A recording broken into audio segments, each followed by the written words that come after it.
Now, if you know about the look maxing community, about the red pill, the black pill, but you don't know about epigenetics, this video is about to be completely shocking to you because this science of epigenetics can be used to your own advantage. You can abuse this knowledge and with it increase maybe your facial attractiveness, increase your muscle growth, your height, all the things that relate to your genes, to your DNA can be influenced. And this, I believe it explains why most of the black pill community is in the wrong, and you see guys that are trying as hard as they can to look max, to create themselves a new identity and completely change the way they look, the way they act, the way they feel, and they succeed. So I'm gonna give you an example of epigenetics so you can understand it, and then I'll share ways to abuse this knowledge to your own advantage and make your progress so much faster, and also give you a reasoning behind why it works. So imagine athletic parents and they have a kid. If they had a kid and they were athletic,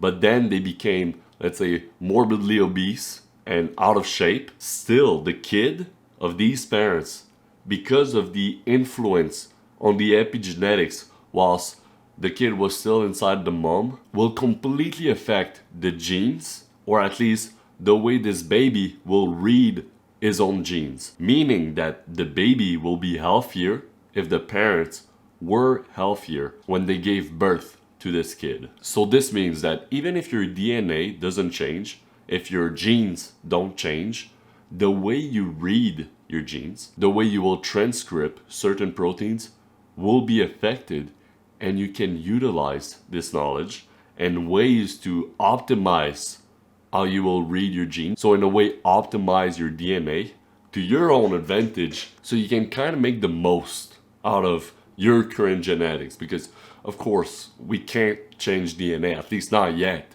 but you can change the way you read it. So to get the most out of your DNA, the first thing you need to know is that you need to have a goal. Now, for me, my goal is to increase masculine gene expression. So I want to feel more masculine, so have more testosterone. I want to look more masculine, more muscle growth, a stronger facial structure. And why am I doing all of this? Well, first off, testosterone, I believe, strongly relates with quality of life. In my personal opinion, the more I strive to increase my testosterone, the happier I feel, the better the texture of life. And also, the more I increase my testosterone, my masculine gene expression, the more I am attractive to the opposite sex. And sex, in the human experience, is a immense factor that will drive you to do anything.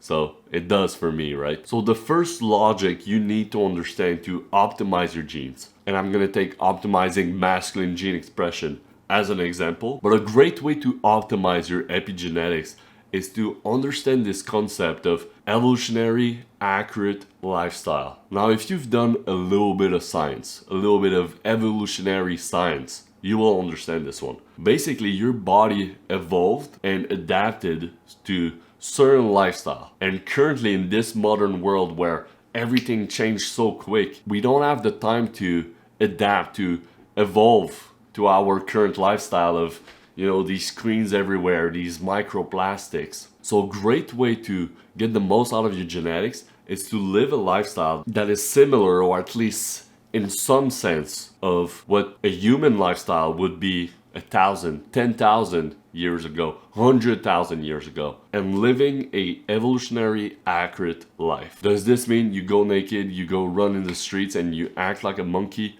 No, it doesn't. But there's a few things you can do to increase how evolutionary accurate you are. The first thing I would do is optimize my nutrition, my diet, to be as evolutionary accurate as possible. So think back to what humans used to eat, and we've got great examples of this because there are still tribes that we're currently studying and that are eating a certain diet. So you can kind of copy their diet to optimize your genes. What are they eating? A lot of meat, fruit, honey, a little bit of vegetables, and that's basically it. So the main source, or at least what they strive for the most, is meat.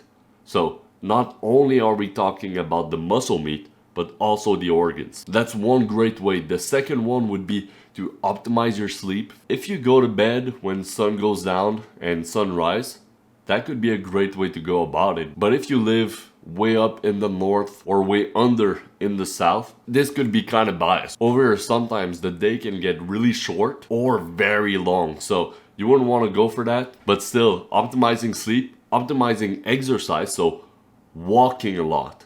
You can imagine yourself that before we used to walk so much more than what we're currently doing. Right now, I'm sitting. I was in school this morning. I was sitting. So of course, going on walks, exercising, weightlifting is a great way to emulate what we thought was happening back in the days. Martial arts, also a great way. Another way, and one that is heavily underlooked currently in society, is estrogenics. Avoiding microplastics, nanoplastics, phytoestrogen, xenoestrogens, mycoestrogens. If you don't know what I just said, if you don't understand these words that I just used, you need to look this up. Nanoplastics, microplastics, all the plastic around you got phthalates, BPA, BPS. I won't go to the biology of it, but avoiding plastic, or at least avoiding ingesting plastic, is a great first step to decreasing these estrogenics and upregulating testosterone, and also upregulating your overall health via epigenetics, and also just detoxifying yourself of these unknown chemicals that are destroying your hormonal health and your overall vitality. Now, phytoestrogens, things like soy, cannabis, lavender, avoid them.